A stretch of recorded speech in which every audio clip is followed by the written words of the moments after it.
A-Man, say man, this is the A-Man Show back at it again for more content. The San Antonio Spurs as an organization set the blueprint and standard to be a well-run machine. Ever since they drafted Tim Duncan with the first overall pick back in 1997, they have never missed the playoffs for over 2 decades. And of course, they won 5 championships within that span of the late 90s, 2000s, and of course, in the early 2010s. They are often known to be the organization that is best at finding diamonds in the rough, such as drafting Tony Parker in the late first round back in 2001 and Manu Ginobili in the second round. And of course, other notable names such as Bruce Brown was undrafted, and most importantly, Kawhi Leonard. And also, the Spurs are known to be the organization that represents team basketball. Sure, the Spurs were in a bit of a slump and had not so great of a rebuild for the past 5 years, even though DeJounte Murray back in 22 had developed to be a star in the NBA and had the best season of his career. The Spurs missed the playoffs for the third consecutive year in the 2020s. I touched on this subject a while back, but the Spurs knew this guy from France can bring this organization back to what they used to be, and they were willing to get rid of Murray just to tank. Fortunately, they will eventually have the first overall pick the following year and will draft the most hyped and generational player of all time, arguably, in Victor Wembanyama. Wemby will have one of the greatest rookie seasons of all time, being an unanimous Rookie of the Year while being second in Defensive Player of the Year. This season proves why in the next couple of seasons he can very well be among the top 5 players in the league. And the following year, he was climbing up steadily into a top 10 player in the league and hell-bent a Defensive Player of the Year candidate until a blood clot rendered him for the remainder of the second half of the season. Many, including me, have really concerns for his future. Will he be another Chris Bosh? Things of that nature. But recently he was cleared from it, so I feel confident for his future now. During the trade deadline, the Spurs went ahead and traded for De'Aaron Fox to be Wemby's second option on the team. And not even that, in the 24th draft, they selected Stephon Castle with the 4th overall pick, who was the Rookie of the Year by averaging 15, 4, and 4 on 43, 29, 72 shooting splits, and shown to be a very solid athletic finisher and has defensive capabilities. The only thing is for him to consistently space the floor, which was a problem for him last season. But since he's playing for the Spurs, who are known to have great developmental coaches, I think that Castle will eventually have reliable jumper. The very next draft, which is this year, they selected Dylan Harper with the 2nd overall pick, a great potential 2-guard prospect who is a 3-level scorer and has high upside. They also drafted a steal in Carter Bryant out of Arizona, who is a 6'10 floor spacer who can also give you stifling defense on the other end. Also mentioning the other high first-round picks they selected over the years, such as Keldon Johnson, Devin Vassell, and Jermaine Sochan. Not mentioning the players they acquired in free agency, such as Harrison Barnes. They also added Kelly Olynyk and Luke Kornet. I feel like the Spurs can really make noise in the Western Conference and be a top 5 seed in this conference. Now, I know how much of a hot take it is given how incredibly deep this West is, but this Spurs team is very deep.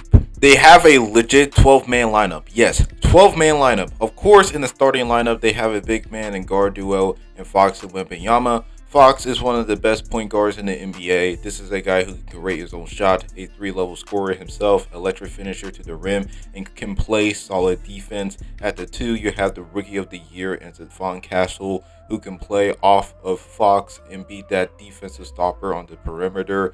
Devin Vassell, who has been one of the most underrated players in the NBA, who has been an efficient 17 points per game and is one of the better 3-and-D wing players in the league and can also create for himself. Harrison Barnes, who is a 3-and-D established veteran, and of course Wemby, who I am going to discuss furthermore later on. For the second unit, you have Dylan Harper, who can be a spark plus 6-man type scorer. Julian Champagnie, who can space the floor really well, a 39 to 40% shooter from 3. Carter Bryant, who is another 3 and switchable D forward. Jermaine Sochan, who is a do-it-all forward and is a high-level switchable defender as well, and Kelly Olynyk, who is a floor-spacing big. You also have Keldon Johnson, who's another scoring rotational threat as well, and Luke Kornet, who is another energy and defensive big you can throw around. And the coach for this team is Mitch Johnson, who is viewed as Pop's hair. He's the one who developed the young core since day one, and the one that risen up the rankings similar to an Erik Spoelstra. the team has improved under him. They had a better offense and kept them in more closer games while maintaining that defensive identity for the Spurs, and is really because of the more modernized system around this team. I feel confident in him as far as the progression for this team because he has proven that he can develop players and fits in as a team's head coach. Overall, the Spurs will improve offensively and defensively this upcoming season. I believe that Victor Wembanyama will establish himself as a top 10, maybe a top 5 player in the NBA.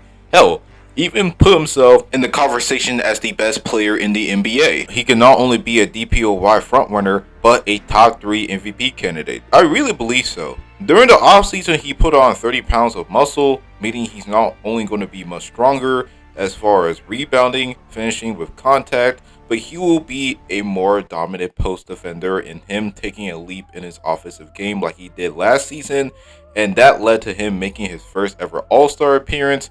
I am expecting this guy to really prove to the NBA that he is among the faces of this league and challenge SGA and Anthony Edwards, and of course Jokic as the main face, and most importantly prove more to everyone why he is touted as a generational player. With his impact on the floor, along with the improvement of the already better young cores in the league, and also a secondary star in De'Aaron Fox, who will remind everyone that he is a top 10 player at his position, him and Wembanyama will be viewed as arguably the best 1-2 punch in the NBA. Their pick and roll is going to be damn near impossible to stop. The Spurs are really a lock to make the playoffs in this tough West. They can potentially have a top 10 offense and defense. The only concerns I have about this team is the shooting. The Spurs have shooters such as Vassell, Champagnie, Olynyk, and Barnes, but they do have a boatload of guys who can't really space the floor that well just yet, and that can cause clogged lane issues and inexperience as well. They don't have playoff experience just yet, which is the step that each young team will make after making the playoffs, and the major step, might I add, in order for them to make a title run. I don't think they're a championship team, of course, but I do see them taking a massive leap towards becoming a playoff team in the West. Not only you should be optimistic about this Spurs team this upcoming season, but you should be very optimistic about their future because they have the second most draft picks besides OKC, and they were once in a Giannis sweepstakes, but smartly backed out of it because it is not worth the risk to get a guy like Giannis, especially if you're dealing with shooting issues on this team. The Spurs are clearly following the OKC route where they are building mostly through the draft and making trades here and there.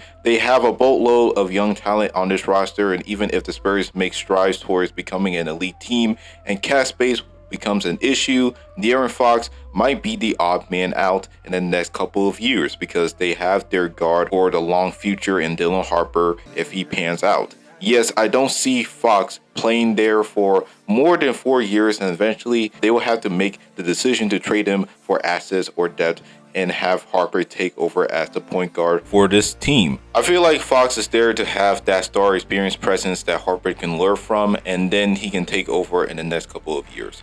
So in conclusion, I believe that the Spurs will be a top 5 seed in the West and will take a massive leap. They can and will be a team that can compete with anyone in the league and could make it all the way to the second round of the playoffs. It is very likely for them to do so, and also this season will prove to everyone that they will be in championship contention for many years to come. Now the San Antonio Spurs are going to be relevant again. Expect Charles Barkley talk more about the big ass women in San Antonio because man, it is a secret down there. It's a great city. I think they got the best organization in the NBA, but they do have some big old women down there. I mean, come on now.